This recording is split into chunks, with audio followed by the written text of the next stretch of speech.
What is step one? Yeah. Step one is often just holding each other.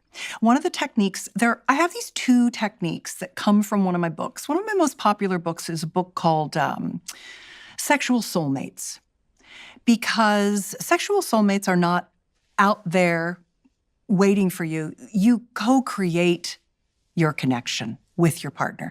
And even if you've lost that connection, you can have many renaissance in your relationship throughout the years. You can come back together and it can be better than ever again. And there are two techniques out of that book that I think are kind of like a foundation. One of them is called the Sexual Soulmate Pact. And that pact is an agreement between partners where I can say anything I want to you, and you're going to be happy I told you. And you're not going to take it as criticism or you did anything wrong. You're going to be hungry for me to tell you what I have an appetite for, what I want, how I'm feeling.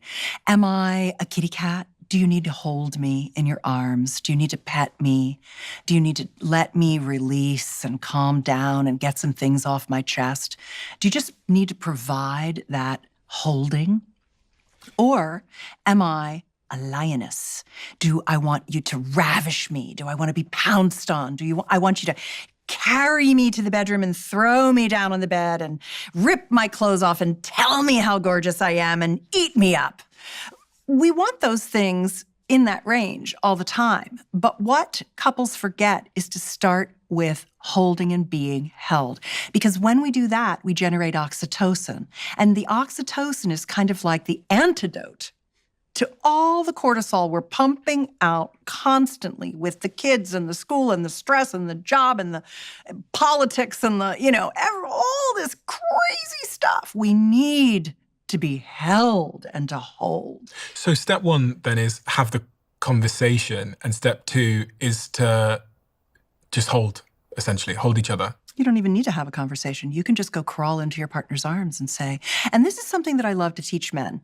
I love to teach men how to run a woman a menu of small offers. So the problem is that they're both feeling, Eliza and her husband are likely both. They're dissatisfied. They feel disconnected. They're not speaking about it. They're not speaking about it. And she feels like we should be having sex, but we're not, right? It's I should be having sex. What is sex? Intercourse. Well, she's not turned on. She hasn't had sex in God knows how long. She's not ready to be penetrated. She needs to get warmed up. It's very, very slow, the female arousal system. And it takes 15, 20, 30 minutes when it's been a long time between lovemaking sessions to get out of your head, into your body, calmed down. Because arousal, it's not, I'm going to push your buttons and I'm going to spin your dials, which is what guys try to do. They're like, I've got a goal. I got to give her an orgasm. Let's go. I'm full speed ahead. Where in reality, it's, I need to hold her. I need to grab her up in my big muscly arms and I need to just let her calm down and relax. Remember what she loved about you.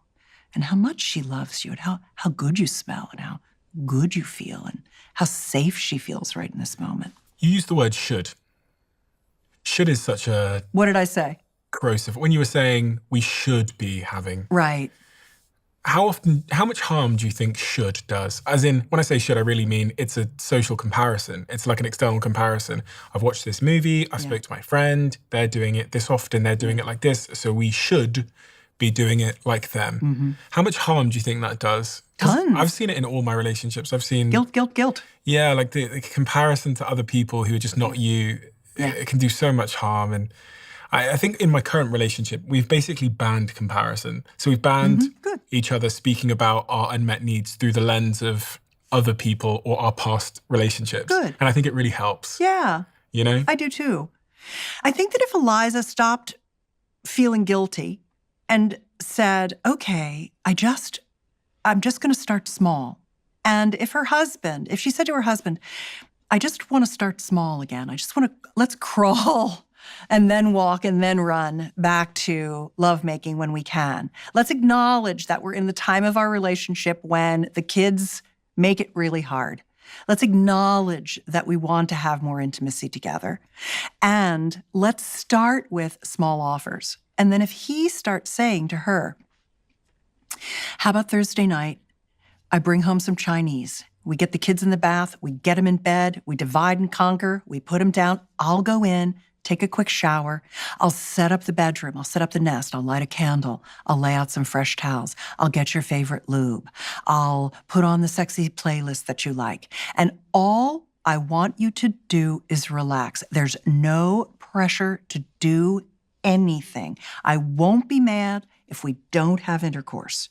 What I'm going to do is I'm going to hold you. I'm going to get my hands on you. I'm going to rub whatever hurts. I'm going to tell you how much I love you. I'm going to snuggle you. I might kiss you if you want to kiss me. We'll see how it goes. No pressure. Why? Why no pressure? Because if she has pressure, then she's going to feel stressed. And if she feels stressed, she can't get into arousal. As soon as you take the pressure off and let her just see what happens, then her body will go into arousal and connection and feel safe and relaxed, and she'll start to let down and get that turn on going. I guess the starting point then, as you said, is the communication part, right? Because that you can't even get to that point if you're in a situation. I've been in that situation once in my sexual history where it was so awkward that like it just gets, the awkwardness just compounds, where you're not even speaking about something. Yeah. And so you're getting in bed, you're It's a both hot just kind of potato. like laying in silence and oh my God, he's thinking about it and I'm thinking about it. Right. I hope he doesn't. She's thinking about it and I hope he doesn't ask me and I'll pretend to sleep and all of that stuff. I've been there. Yeah. And really what broke it was the two things you said. The first thing was you got to talk about it. And the second thing was removing the pressure Right. and the blame Yeah. and the judgment. Yeah. And if you can get there, and I think much of the reason why people don't want to talk about it sometimes is because they might have a little bit of a risk that if they're honest about how they're feeling, then the other person might leave, or they might be mad, or they might not hang around long enough for you to fix it together. You know? And also you don't know how to fix it. So it's difficult sometimes in life to say, I've got a problem, but I have no idea what the solution is. You know? Yeah. This is one of the reasons that I like erotic play dates so much. What's that? Erotic play dates are all right, I've written hundreds of sex techniques. I've written dozens of communication skills. And what people really want, they don't necessarily just want a technique or a skill. They just want to have fun. They want erotic adventure.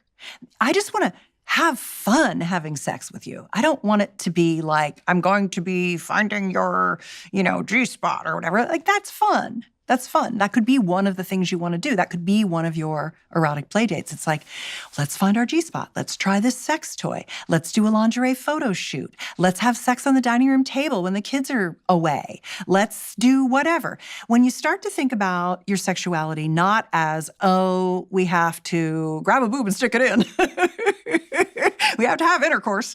And when you move away from that and you take the pressure off, you have a lot more intercourse. Because you start having fun. You start trying things. And when you try things, you have new relationship energy. Sex is an equation. It is two things. Good sex is, half of it is safety and security. I trust this person. They're not going to give me STIs. They're going to be fun. I like them. They smell good. They taste good. They're going to be good to have sex with. But if you just have that, boring. It's like that's the death knell for your sex life is when it's just safe. Boring. Sounds so boring. So variety, novelty, erotic adventures, erotic play dates, learning new things together. When you have this seat, this foundation of trust and safety and good communication, I can say anything I want to you and you're going to love me and you're going to appreciate that I'm telling you what I need all the time. When you have that, and then you add all the novelty, Ooh, did you hear about that heated sex toy or that one that blows up in your vagina, inflates? What's that like? Or, oh, let's find your P-spot, or let's try this penis ring, or whatever it might be. Once you start doing those things, then not only that, but you have something to look forward to. You're like, okay. So one of the things that I like to offer people is understanding what's on your sex life bucket list. So what I did was I took 48 of my best sexy ideas and I made a sex life bucket list with all 48 of them. And then it's basically this little printout. Here, I'll just give you one. For me? Yeah. Or for Tim? Well, this is for you. So what's interesting about the sex life bucket list is that I give you a video and I give you a printout. And if you both do the printout and you watch the video and you go through and I tell you what all 48 ideas are, and then when you do that, you go, okay, well, these are my A's. I definitely want to do a lingerie photo shoot with you.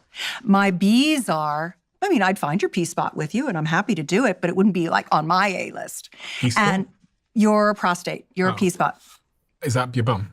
Yeah, up your bum. Okay. And C's are, it's not for me right now. Never say never, because as you mature, if you think about your sexual development like your personal development, it's just one more thing you're learning.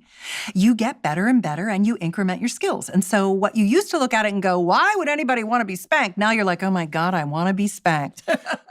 If you love the Diary of a CEO brand and you watch this channel, please do me a huge favor. Become part of the 15% of the viewers on this channel that have hit the subscribe button. It helps us tremendously, and the bigger the channel gets, the bigger the guests.